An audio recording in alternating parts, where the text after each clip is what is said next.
Bonjour, voici le coin des matières premières. Aujourd'hui, je m'entretiens avec Daniel Brisman de Commerzbank. Daniel, les spéculateurs ont stimulé de forts mouvements haussiers de l'or en le poussant vers son plus haut sur 3 mois en raison de l'intention des banques centrales d'agir afin de remédier à la faiblesse de l'inflation. Daniel, quels autres facteurs ont influencé le sentiment et quelles actions des banques centrales seront en mesure d'affecter les prix de l'or ? Je dirais que ce ne sont pas seulement les banques centrales qui ont poussé les investisseurs à être plus haussiers sur l'or. C'est aussi parce que le prix de l'or a plongé en dessous de 1150 $ l'once 3 en novembre et peu après, l'initiative sur l'or suisse a été rejetée. Ce contexte a paru une opportunité d'achat intéressante pour les spéculateurs, vu la chasse aux bonnes affaires. Ils ont donc construit des positions longues. En ce qui concerne les banques centrales, nous envisageons une série de hausses des taux par la Réserve fédérale américaine au deuxième trimestre de 2015, ce qui devrait être plutôt négatif pour les prix de l'or.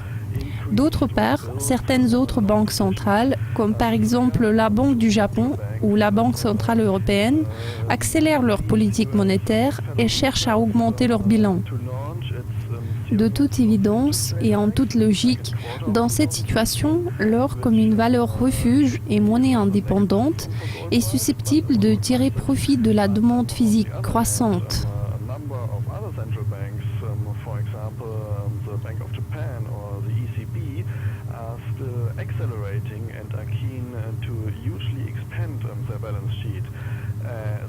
And in this situation, gold as a store of value, independent currency and asset is likely to profit from growing physical demand. Daniel, à quel niveau voyez-vous les prix de l'or en 2015 et quelles sont vos prévisions?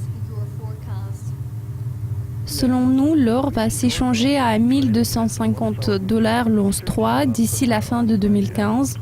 Notre approche est plutôt neutre, mais le prix de l'or va varier tout au long de l'année prochaine.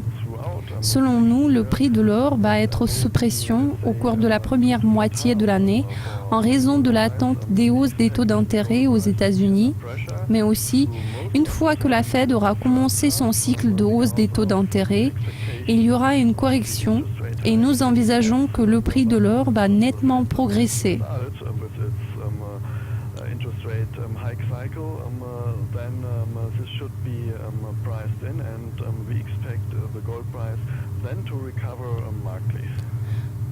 Enfin, Daniel, que pouvez-vous dire sur les perspectives de la demande en provenance de l'Asie?